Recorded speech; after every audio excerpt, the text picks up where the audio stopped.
Are you on LinkedIn, but not really on LinkedIn?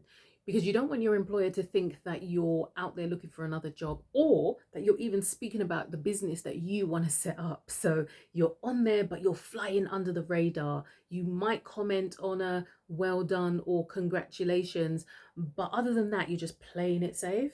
If that's you, you're not alone, and that was me too. So today we're going to have a chat about how you can show up on LinkedIn, how you can even attract your ideal audience without sending your employer into panic mode. So if that sounds useful, stick around, let's have a chat. So if you're seeing me for the first time, hi, my name is Rachel. I'm a corporate career coach, speaker and consultant, and I help full-time working overwhelmed professionals to go up in their careers or to transition out into successful businesses without burnout or career sabotage. So I've been where you are, trying to balance that professionalism with growing a brand and creating a brand identity. And it's a hell of a juggle, but there is a strategic way to do it so that everyone wins. And I tell you, I wish that I had known some of these when I was still in corporate, because there are ways that you can use LinkedIn properly that if I had known what I know now, I could have built my brand quicker and better back then and even jumped out earlier. So now that I know it, I'm sharing it, and I share it with my clients as well so that they can master it now and you can master it now. So it will serve you as you move forward. So the first thing you want to do is choose a brand angle that matches your current role. So this isn't going to work exactly for everyone, but for many people, we're going into roles and new businesses that kind of mirrors what we were doing in our everyday work life. I spent just under 20 years helping people change their behavior. That was in criminal rehabilitation. And now I'm spending my time helping people put plans and strategies in place so that they can change the trajectory of their lives to fit their goals. It's all about change, planning, and strategy. So it isn't really much different to what I was doing in my 9 to 5. So if that's you and there's a link or a correlation to what you were doing in your 9 to 5, your content can mirror what you're doing in your field, so it helps you to show up as an authority in your field. That way, your content isn't coming out as if you're job hunting and trying to be out there showing people this is what I'm doing, hire me, but it's showing that you have expertise in a particular field and it's linked to your current role. So for example, suppose you're in HR and you wanted to become a career coach. You could post about workplace well-being, productivity, and career tips. And that not only helps your brand, but it also feeds into your employer's brand. So it doesn't come across as job hunting, but it comes across as professional development.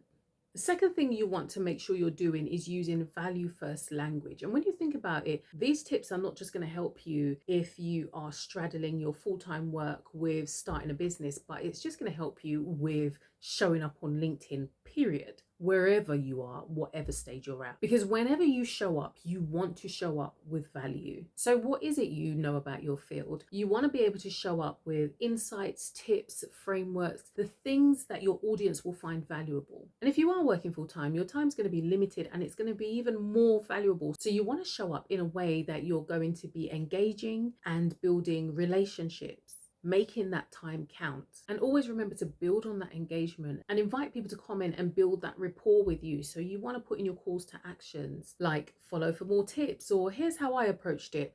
How about you? Or what's your view on the issue? Which one stood out for you? Number 3, you want to be strategic in how you're engaging. But again, this is something that we all need to be doing whatever stage we are on LinkedIn. And if you're in that space where you're worried about posting what you're doing business-wise on your page, do not go on other people's pages and in their comments touting your business. That's kind of like walking into a bakery and opening up a basket with your own cakes for sale. You don't do that. And the amount of times I've seen people promoting their services in other people's comments, it's been done in mine. Don't do that. There's an etiquette. You want to hide away from your page, but you want to promote it on somebody else's. No, we're not doing that. You never have to show up and be salesy. In fact, we shouldn't be that way. You need to show up providing knowledge and being active, but not using other people's pages to promote yourself because you're scared to put it on your page. Don't do that. Number 4, and this one is going to save you when it comes to your reputation and your job. You want to be professional always.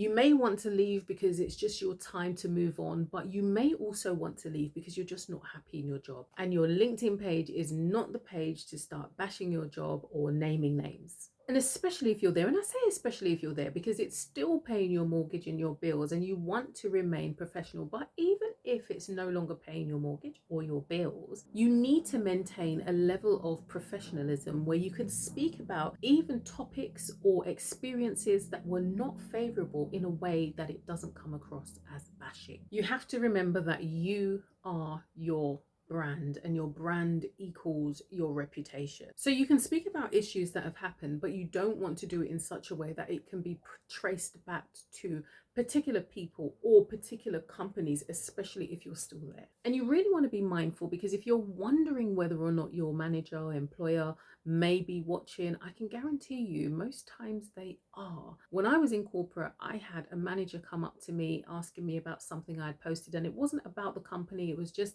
about an experience, and it was quite a nice experience about something that had happened years before under a different management within the same company. But I was being questioned about it and told, oh, I understand that you posted about blah blah blah, and this person wasn't even on social media. So eyes are always going to be on you. And like I said, my post wasn't negative in any way. It was actually speaking about something nice that had happened years ago.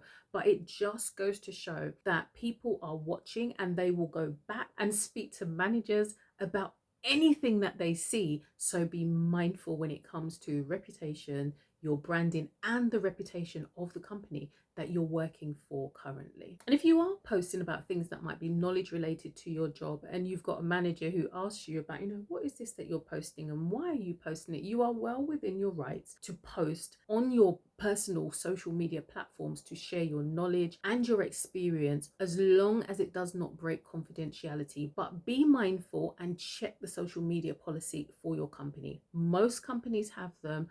Don't fall foul of it. So if you do get asked about your post, you just say what you're doing. You're building your professional network, you're sharing knowledge and experiences, and making links across platforms. The way you show up not only benefits your reputation, but also theirs. And then number 5, maintain clear boundaries. You do not want to be posting during work hours. But if you're mindful of your analytics and you can see that there are times during the day, during the working day, that your audience is online and you want to catch them during that time, then just use scheduling tools. But do not be doing these things during your working hours, because as I said, you are your brand. Your reputation matters, and you do not want to be in a position where you are jeopardizing your standing at work whilst you are starting your business. It's just stress that you don't need. And never give your employers ammunition that can be used against you when it comes to your performance at work. Because if it's ever seen that you're doing things that are non-work related during work time, if you slip up on something that was just totally not even related, it will be used against you. So spare yourself the headache and keep your reputation clean. So if you want more information on how to post on LinkedIn without crossing any lines, I've created the LinkedIn Content Safety Map. It's a guide that will give you 20 content prompts that you can use to get started right now. So check the link below and download it for free. So I hope that was useful, because I do understand how worrying it is to want to show up and want to put yourself out there as an authority, but the worry about who's watching and how it's going to be construed. But do not allow fear to stop you from building your brand. You can absolutely grow on all of the platforms whilst keeping your employer happy. So I do hope to see you showing up online. And if you do download the guide, let me know how you found it. Until the next video, bye.